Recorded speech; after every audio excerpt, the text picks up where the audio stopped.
जीवन का सबसे डरावना पल कौन सा होता है?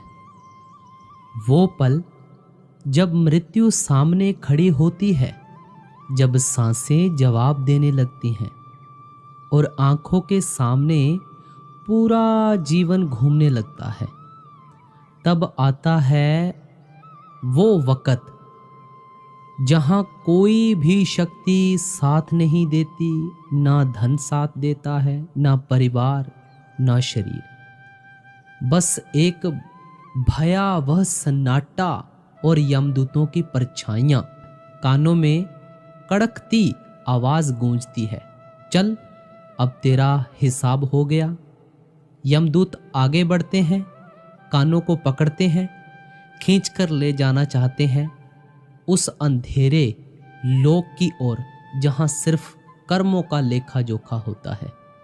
लेकिन अगर किसी के सिर पर पूरे सतगुरु का साया हो, अगर उसने जीवन में गुरु का नाम जपा हो, अगर उसने गुरु की सेवा की हो, तो फिर क्या मजाल है यमदूतों की कि वो उस आत्मा को छू भी सके।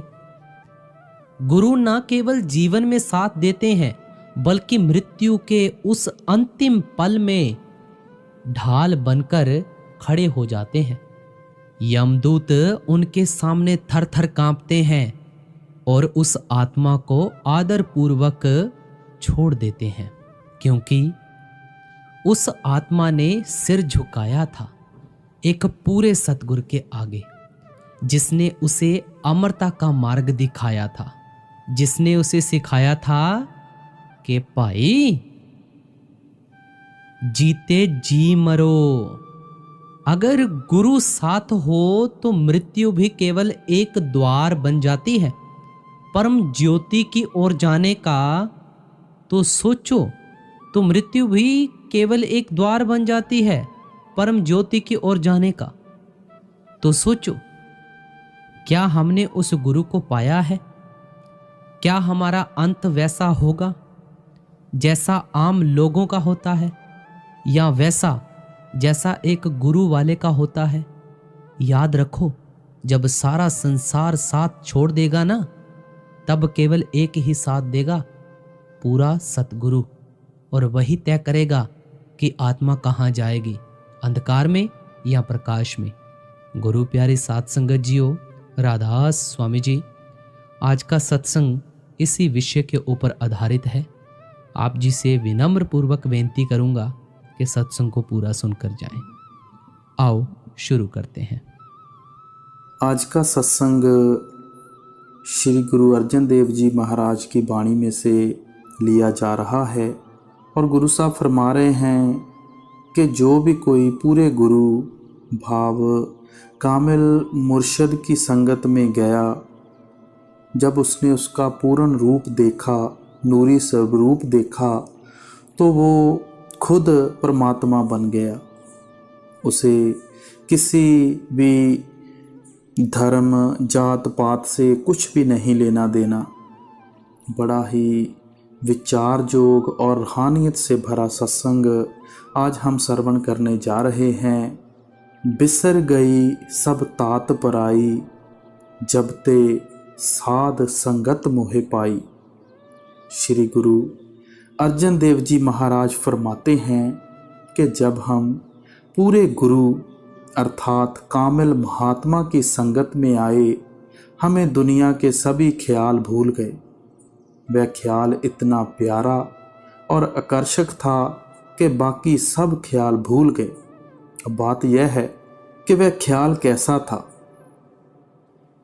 और वो महात्मा, वो पूर्ण गुरु कौन था? वह परमात्मा एक है।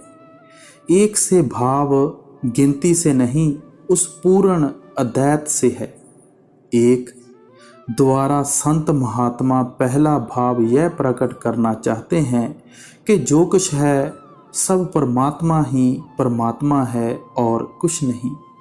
इसके साथ ही महात्मा यह समझाते हैं कि वह सर्वशक्तिमान, सर्वयज्ञ और सर्वव्यापक परमात्मा अपने जैसा आप है, कोई दूसरा उस जैसा नहीं है।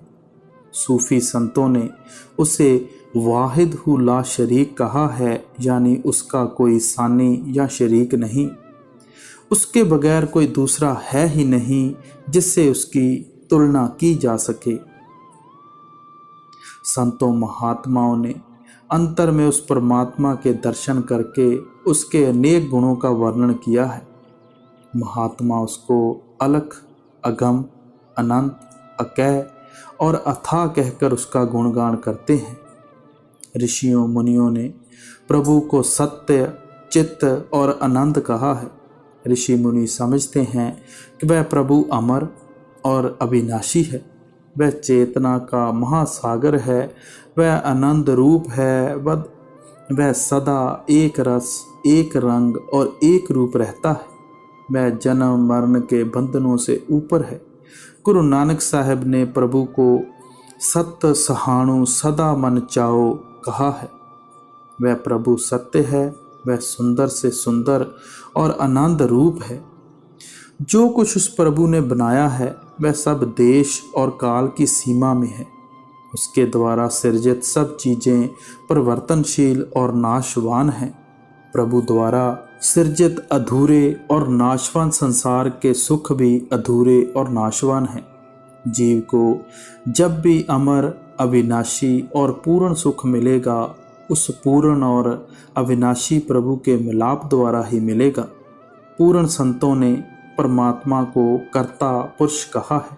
सारे संसार की रचना करने वाला एक परमात्मा है और वह अपनी पैदा की हुई रचना के कण कण में समाया हुआ है।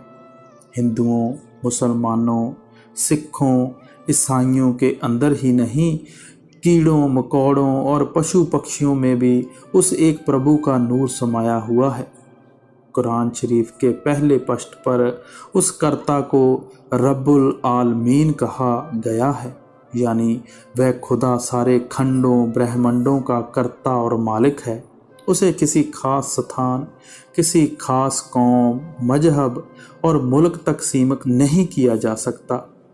गुरु अमरदास जी कहते हैं, जग जीवन साचा एको दाता, कि सारे संसार को जीवन देने वाला भी वही है, इसका प्रतिपालक भी वही है और इसे अनंत प्रकार की दातें बख्शने वाला भी वही एक परमात्मा है। संत महात्मा समझते हैं कि यह संसार उस कर्ता की रजा या इच्छा की लीला है। उसने अपनी रजा से इसे रचा है और वह अपने हुक्म के अनुसार इसे चला रहा है। उस कर्ता की रजा सर्वशक्तिमान है। उसने सृष्टि के संचालन के लिए जो नियम बना दिए हैं, कोई जीव उनसे बाहर नहीं जा सकता। जीव उसके हुक्म से रचना का भाग बनते हैं और केवल उसकी रजा या दया से ही इससे मुक्ति प्राप्त कर सकते हैं। संतों महात्माओं ने उस प्रभु को इच्छा रूप कहा है। वह प्रभु कल्पना, सिद्धांत या नियम मात्र ना होकर ऐसा परम सत्य है जिसके अंदर चेतना भी है, इच्छा भी है। शुरू में प्रभु गुप्त था क्योंकि उसकी गुप्त रहने की इच्छा थी। वह पूर्ण अद्वैत की अवस्था में समाधि मगन था क्योंकि उसकी ऐसी ही इच्छा थी। फिर उसने कर्ता रूप में प्रकट होकर सृष्टि की रचना की और पूर्ण अद्वैत से अनंत अनेकता को जन्म दिया क्योंकि उसकी ऐसी ही रजा थी। उसने अपनी इच्छा के अनुसार संसार के संचालन के समस्त भौतिक, नैतिक और आध्यात्मिक नियमों का सृजन किया। वह अपनी रजा से सृष्टि के कण कण में समा गया और इसका आधार बन गया। उसने अपनी इच्छा से ही अपने में अभेद अपने अंशों को इस मृत्यु लोक में भेजा और वह अपनी इच्छा से ही पुण्य उन्हें अपने साथ मिलाने का प्रबंध करता है। सृष्टि के वर्तमान स्वरूप और इसमें काम कर रहे नियमों का जन्म प्रभु की रजा से हुआ है। जीव की भलाई इस बात में है कि वह सृष्टि के स्वरूप और इसमें कार्यशील नियमों के बारे में किंतु परंतु करने की बजाय उस उद्देश्य की पूर्ति के लिए प्रयत्न करे जिसके लिए प्रभु ने इसे संसार में भेजा है। वह उद्देश्य यह है कि रचना के मोह को त्याग कर अपनी लिव अंतर में प्रभु के नाम के साथ जोड़कर प्रभु में समा जाए, ताकि वह भी प्रभु की तरह ज्ञान रूप, शक्ति रूप और आनंद रूप बन जाए। संत महात्मा समझाते हैं कि जिस परमात्मा की जीव को समय से तलाश है, जब से वह सृष्टि में आया है, वह इसके अपने अंदर है। वह प्रभु निर्दयी नहीं, परम दयालु है। उसने अपने आप को जीवों से लाखों मीलों की दूरी पर नहीं, निकट से निकट रखा है।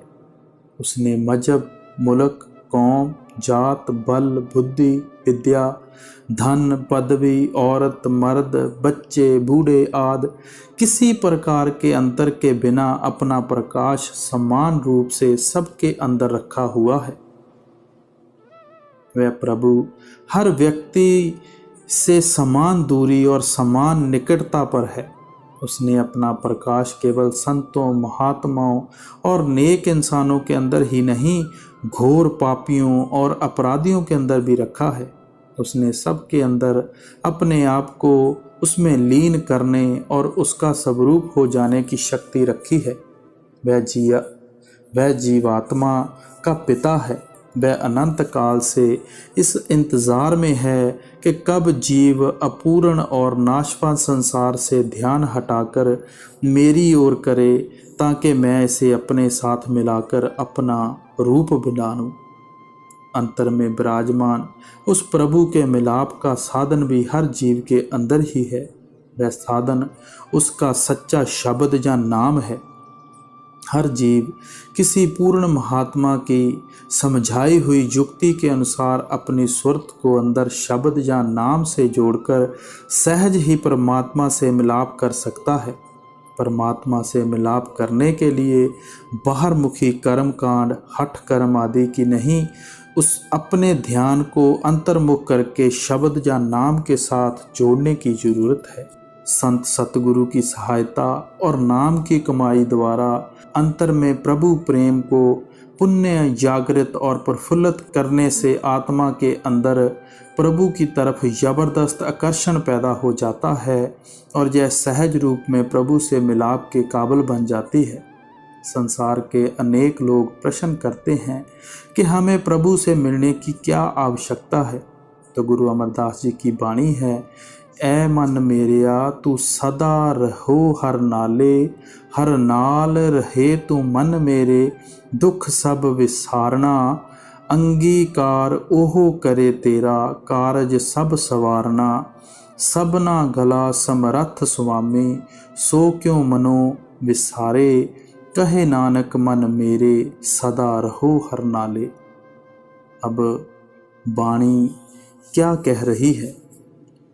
आप कहते हैं कि ऐ मन मेरे, तू सदा उस प्रभु के साथ रह, इसमें तेरे सब दुख दूर हो जाएंगे, तेरे सब काम पूरे हो जाएंगे और तुझे परम आनंद की प्राप्ति हो जाएगी। आप कहते हैं कि उस सर्वशक्तिमान, ज्ञान रूप और आनंद रूप प्रभु को कभी सपने में भी नहीं भूलना चाहिए। इसलिए यह प्रश्न करने की बजाय कि हम प्रभु से क्यों मिलें, हमें यह प्रश्न करना चाहिए कि हम प्रभु से जल्दी क्यों ना मिलें, ताकि हम सब दुखों से मुक्त होकर परम सुख की प्राप्ति कर लें। वह कर्ता या परमात्मा न्याय करने वाला भी है और दयालु भी। उसने संसार में कर्म और फल का विधान लागू किया हुआ है। हर जीव को अपने कर्मों का फल अवश्य भोगना पड़ता है। अमीरी, गरीबी, मान, अपमान, विद्या, अविद्या, सुख दुख आदि सब कुछ अपने पूर्व कर्मों के अनुसार मिलता है, लेकिन परमात्मा की प्राप्ति उसकी दया मेहर से होती है। कोई जीव अपने यत्न, अपनी शक्ति या चतुराई से उस प्रभु को नहीं पा सकता। उसकी प्राप्ति उसकी अपनी बख्शिश से होती है। यही वाणी की पहली लाइन कह रही थी कि बिसर गई सब तात पराई, जब ते साध संगत मुहे बाई। कि जब से हम पूरे गुरु की संगत में आए हैं, हमें दुनिया के सारे ख्याल भूल गए। अब अगर कुछ याद है तो वह है वो नूरी स्वरूप, वो परमात्मा। अपनी अगली कड़ी में श्री गुरु अर्जन देव जी महाराज क्या फरमा रहे हैं? ना को बैरी नहीं बेगाना, सगल संग हमको बन आई। जब संतों अर्थात कामिल फकीरों की शरण में गया, उन्होंने कहा कि तुम्हारे अंदर नाम है। जब नाम की कमाई की लज्जत आई, ना कोई बहरी रहा ना कोई बेगाना, सभी अपने हो गए। आँखों के ऊपर वह निर्मल ऐनक लग गई कि सारा संसार ही निर्मल दिखाई देने लग गया। ये आँखें कब मिलती हैं? जब पूर्ण गुरु दया करे, उसकी मेहर हो। यह संतों की शिक्षा है। कोई मनुष्य चाहे किसी भी जात का हो, किसी भी धर्म का हो, रास्ता सभी का एक है, परमात्मा सभी का एक है। चाहे हिंदू होकर अंदर जाओ, चाहे मुसलमान होकर अंदर जाओ, चाहे किसी और मजहब के होकर अंदर जाओ, यह शिक्षा सभी के लिए एक है। संत महात्मा उपदेश देते हैं कि परमेश्वर प्राप्ति का साधन और मार्ग मनुष्य द्वारा बनाया हुआ नहीं, परमात्मा द्वारा बनाया गया है। गुरु अर्जन देव जी कहते हैं, मार्ग प्रभु का हर किया संतन संग जाता, कि यह साधन और मार्ग एक, अनाद और सर्व साझा है। इसमें ना कभी कोई परिवर्तन हुआ है और ना ही हो सकता है। संत महात्मा समझाते हैं कि जब सबने एक ही परमेश्वर से मिलाप करना है, वह परमेश्वर और उससे मिलाप का मार्ग हर एक के अंदर है। तो यह किसकी अकल में आता है कि परमात्मा ने हिंदुओं के अंदर अपने मिलने का कोई एक साधन और मार्ग रखा हो और मुसलमान, सिखों, ईसाइयों के अंदर कोई दूसरा साधन और मार्ग रखा हो। जो लोग संतों के उपदेश के मुताबिक अंतर में खोज करते हैं, उनके लिए एक ही साधन और एक ही मार्ग है। जो मन बुद्धि द्वारा बाहर खोज करते हैं, वह अनेक साधनों और मार्गों में भटके रहते हैं। उनके हाथ पल्ले कुछ नहीं पड़ता जब तक हम अपने मन की मत त्याग कर स्वयं ईश्वर द्वारा बनाए हुए रास्ते पर नहीं चलते। अपने साथ मिलाप के लिए बनाए हुए अंतर्मुख साधन को नहीं अपनाते, हम कभी उसके साथ मिलाप नहीं कर सकते। संत महात्मा समझते हैं कि सतलोक से उत्तरी आत्मा को वापस सतलोक पहुंचने में सहायता देने के लिए परमात्मा ने हर जीव के अंदर आँखों के पीछे शब्द की ध्वनि और शब्द का प्रकाश रखा हुआ है। शब्द या नाम की ध्वनि और प्रकाश परमात्मा की दरगाह से आ रहे हैं और यह परमात्मा की शक्ति से परिपूर्ण है। जब साधक पूर्ण संतों की युक्ति के अनुसार अपनी आत्मा को शरीर के 9 द्वारों में से समेटकर अंदर शब्द से जोड़ लेता है, तो वह शब्द आत्मा को अपने अंदर समाकर वापस परमात्मा की दरगाह में ले जाता है। जब तक हम आँखों के नीचे बैठे हैं, हमारे तरीके और ख्याल अलग अलग हैं। जब आँखों से ऊपर पहुँचते हैं तो शब्द या नाम की उस सच्ची रूहानियत में पहुँच जाते हैं जो सबकी साझी जायदाद है। वहाँ कौम, मजहब, मुल्क, जात पात, ऊंच नीच, पढ़े लिखे या अनपढ़ का कोई भेदभाव नहीं है। जो भाग्यशाली जीव अपनी लिव अंतर में शब्द से जोड़ते हैं, शब्द उनकी आत्मा को वापस ले जाकर परमात्मा से मिला देता है। उस परमात्मा ने अपने साथ मिलाप का खुद यह नियम बनाया है। गुरु अमरदास जी कहते हैं, सच्चे शब्द सच्ची पत होई, बिन नामे मुक्त न पावै कोई, बिन सतगुर को नाम न पावै, प्रभ ऐसी बनत बनाई है। कि उस प्रभु ने स्वयं ये साधन और मार्ग बनाया है कि जीव जब भी प्रभु से मिलाप कर सकेगा, शब्द या नाम की कमाई द्वारा कर सकेगा और शब्द या नाम की प्राप्ति संत सतगुरु द्वारा होगी। इसलिए हमें कौमों, मजहबों, मुल्कों के छोटे छोटे दायरों और मनुष्य द्वारा बनाए भेदभाव से ऊपर उठकर शब्द रूपी अंतर्मुख सच्ची एकता में आने की कोशिश करनी चाहिए। जो प्रभ कीनो सो पल मान्यो, ए सुमत साधु ते पाई। अब कितना अच्छा ख्याल है कि साधुओं ने क्या श्रेष्ठ मत दी है कि वह अकाल पुरुष हमारा सभी का मालिक है। नंगा रखे, भूखा रखे, बादशाही कराए, दर दर भीख मंगाए, यह उसकी मौज है। कितनी अच्छी अवस्था है, कितनी ऊंची हालत है। अब दुखों की कोई बात नहीं रहती। अब गुरु अर्जन देव जी महाराज बड़ा ऊंचा ख्याल प्रकट करते हैं कि जो रूह ने उस नूरी स्वरूप के दर्शन कर लिए, जब वो उस परमात्मा का रूप हो गई तो वो रज़ा में रहना शुरू कर देती है। पर जे भाना संत मत का बहुत जरूरी और सूक्ष्म पहलू है। संत महात्माओं ने अपनी वाणी में भाणे के कई पहलुओं पर प्रकाश डाला है।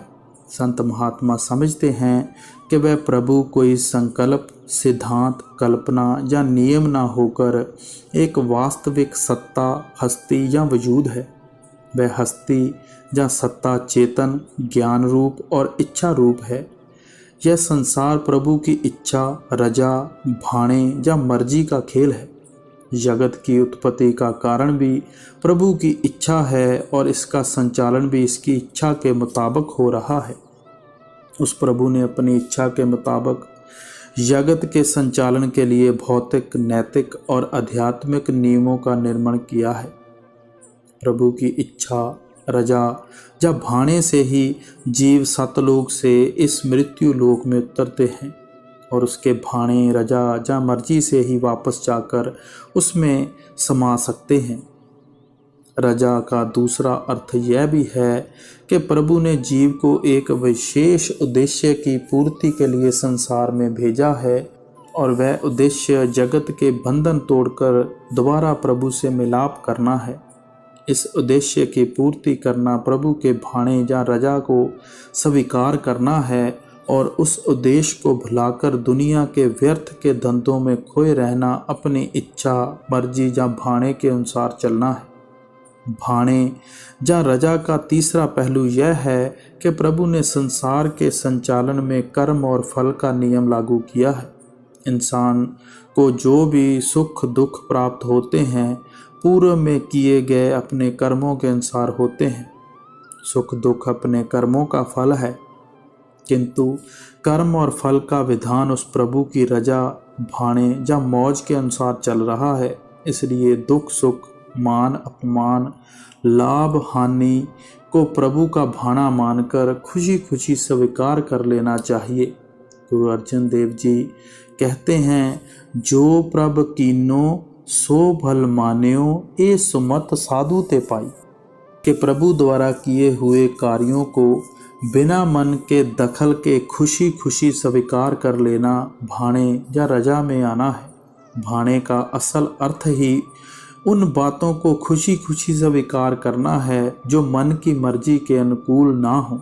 मनपसंद बातों को तो हम खुशी से स्वीकार कर लेते हैं, किंतु जो बातें मन की इच्छा के विपरीत हों उन्हें भी खुशी खुशी स्वीकार करना ही सच्चे अर्थों में भाणा मानना है। संत महात्मा समझते हैं कि वह प्रभु सर्वज्ञाता ही नहीं है, दया और प्रेम की भी मूर्त है। वह कभी कुछ भी ऐसा नहीं करता जो गलत हो और जिसमें उसकी दया और प्रेम ना छिपा हो। हमारी बुद्धि अधूरी है, हमारे सोचने और देखने का दायरा बहुत तंग है। हमें ना भूत में किए हुए का ज्ञान है, ना ही भविष्य में होने वाले का। इसलिए संत महात्मा हमें प्रभु पर भरोसा रखते हुए उस द्वारा किए हुए सब कार्य खुशी खुशी मान लेने का उपदेश देते हैं। गुरु अर्जन साहब उपदेश देते हैं, जो प्रभ कीते अपने सोई कईयो धन। कि भाणे का एक अन्य पहलू दुख और सुख में विचलित हुए बिना हमेशा प्रभु भक्ति में लगे रहना है। सुख दुख और उतराव चढ़ाव जीवन के अभिन्न अंग हैं। यदि हम सुखों में खोकर या दुखों में घबराकर प्रभु को भुला देंगे तो हम कभी भी उसकी भक्ति नहीं कर पाएंगे। संत नामदेव जी की वाणी है, जो राज दे ता कवन बढ़ाई, जे भीख मंगवाए ता क्या घट जाई। कितना ऊंचा ख्याल है। गुरु रामदास जी भी कहते हैं, जे सुख दे ता तुझे आराधी, दुख भी तुझे ध्याई, जे भुख दे ता इत ही राजा, दुख विच सुख मनाई। अब संत महात्मा समझाने में कोई कमी नहीं छोड़ते। कितना ऊंचा ख्याल प्रकट कर रहे हैं। दोनों महात्मा सुख दुख और मान अपमान को प्रभु का भाणा मानते हुए अपना ध्यान उसकी भक्ति में लीन रखने का उपदेश देते हैं, क्योंकि यही सुख और दुख की द्वैत से ऊपर उठने का सच्चा साधन है। भाणे हुक्म या रजा का एक अन्य पहलू यह है कि जिस प्रभु ने संसार की रचना की है और इसके संचालन के सब नियम बनाए हैं, उसने सृष्टि की रचना करते समय ही आत्मा के परमात्मा से मिलाप के साधन और मार्ग का भी सृजन कर दिया। वह साधन या मार्ग शब्द या नाम है जो हर एक इंसान के अंदर है। शब्द या नाम द्वारा आत्मा को परमात्मा में लीन करने का यत्न करना परमात्मा का भाणा मानना है और दूसरे किसी भी साधन द्वारा परमात्मा से मिलाप करने का यत्न करना मन मर्जी करना है। गुरु नानक साहब कहते हैं, एक को नाम हुक्म है नानक, सतगुर दिया बुझाई जियो। कि परमात्मा के 10-20 हुक्म नहीं है। उसका हुक्म या भाणा पल पल बदलने वाला नहीं है। उसका भाणा एक निरंतर और परिवर्तन रहित है। वह भाणा नाम के साथ लिव जोड़ना है। नाम प्रभु का रूप है। नाम निराकार प्रभु की क्रियाशील इच्छा या रजा है। इसलिए अपने आप को नाम में लीन कर ले देना ही खुद को प्रभु की रजा में लीन कर देना है। नाम का रूप हो जाना ही प्रभु की रजा का रूप हो जाना है। गुरु नानक साहब कहते हैं कि हुक्म या शब्द या भाणे की पहचान आत्मा को शब्द में लीन करने से प्राप्त होती है। हुक्म जिनानु मन्याया तिन अंतर शब्द वसाया। गुरु अर्जन देव जी कहते हैं, हुक्म बूझे सोई परवान, सच्चा शब्द जाका निशान। सतगुर अपनी हस्ती नाम में भेद करके प्रभु का रूप हो चुका है। इसलिए इस नश्वर संसार में वह प्रभु की रजा का साक्षात रूप बनकर आते हैं। कबीर साहब कहते हैं, कहो कबीर हम धुर के भेदी, लाए हुक्म हजूरी। हजरत ईसा कहते हैं कि यहाँ अपनी नहीं बल्कि उस पिता की इच्छा पूरी करने के लिए आया हूँ जिसने मुझे यहाँ भेजा है। गुरु अर्जन साहब भी यही कहते हैं, हो आपो बोल ना जानदा, मैं कहा सब हुक्म माओ जियो। कि कोई भी पूर्ण महात्मा अपनी इच्छा हुक्म या भाणे को मनवाने के लिए नहीं संसार में आते। वह स्वयं उस प्रभु की रजा में रहता है और संसार को भी उस प्रभु की रजा में रहने की युक्ति सिखाता है, क्योंकि इसमें ही इंसान का सच्चा और अंतिम भला है। गुरु अमरदास जी भी कहते हैं, भाणे ते सब सुख पावे, संतो अंते नाम सखाई। अपने भाणे जो चले, भाई बिछड़े चोटा खावे। कि जो लोग अपने मन की इच्छा को उस प्रभु के भाणे के अधीन कर देते हैं, वह आवागमन के बंधनों को तोड़कर परम सुख के अमर धाम में पहुंच जाते हैं। और जो अपने मन के अधीन चलते हैं या मन का भाणा मानते हैं, वह प्रभु से बिछड़कर सदा आवागमन की चक्की में पिसते रहते हैं। सब में रव रहया प्रभु एके, पेख पेख नानक बिगसाई। अब गुरु अर्जन देव जी समझाने की कोशिश कर रहे हैं कि जब अंदर पर्दा खुल गया, क्या देखा कि सभी के अंदर यही एक ही ताकत संभाल और प्रबंध कर रही है। इस नज़ारे को देखकर आत्मा गदगद हो गई। यह संतों का मत है, ऊंची से ऊंची फिलॉसफी है। लोग कौमों मजहबों में ही जल जल कर मर गए, बढ़ाई उसकी है जिसने यह ऊंची अवस्था प्राप्त कर ली है। जो अंदर नहीं गए, पर्दा नहीं खोला, वे वैसे ही आए और वैसे ही जन्म खो गए। यह हमारा हाल है। वह दौलत जो काल पुरुष ने इसके अंदर इसके लिए रखी हुई है, उसे ना लिया। गुरु साहब कहते हैं, इस काया अंदर 9 खंड पृथ्वी, हाट पटन बजारा, करोड़ों खंड ब्रह्मांड, 14 लोक, स्वयं प्रभु इसके अंदर है। मगर यह पता कैसे चलता है? जब यह सारे शरीर की चेतन शक्ति को एकत्र करके आँखों के पीछे लाए, अंदर चढ़े, कामिल महात्मा का संग करके अपना जन्म मरण समाप्त कर ले, पर यह संतों महात्माओं की ओर जाता ही नहीं। इसलिए यह खाली आया और खाली चला गया। सो गुरु प्यारी साध संगत जी, छोटी सी बाणी में श्री गुरु अर्जन देव जी महाराज ने बड़ा खोल कर समझाने की कोशिश की है कि हमें पूर्ण संतों की संगत करनी चाहिए। हम सब बड़े भाग्यशाली जीव हैं कि हमें पूर्ण संत मिल चुके हैं। अगर मिल चुके हैं तो हमें अभी सत्संग में जो फरमाया है हमें वो करना है। नाम की लज्जत लेनी है, उस सतगुरु के नूरी स्वरूप के दर्शन करने हैं और सिर्फ उसे याद करना है। आप याद करोगे वो आएगा, जरूर आएगा। इसलिए गुरु प्यारी साध संगत जी, जितना भी वक्त मिले, घंटे 2 घंटे, घड़ी पल, जितना भी उस मालिक की याद में आप टाइम लगाओगे, वो आपके कर्मों में, लेखों में लिखा जाएगा। सो गुरु प्यारी साध संगत जी, अपना समय व्यर्थ ना करते हुए उस सतगुरु प्यारे की याद में जरूर बैठें, भजन सिमरन करें, कुछ करके बताएं, ताकि बाबा जी मौजूदा सरकार हम सब पर खुश और नाज कर सकें। और जिन्होंने अभी तक इस चैनल को सब्सक्राइब नहीं किया, सतगुरु मार्ग को आप सब्सक्राइब करें। मौजूदा सरकार बाबा जी की तरफ से सारी संगत को आशीर्वाद, प्यार। राधा स्वामी जी।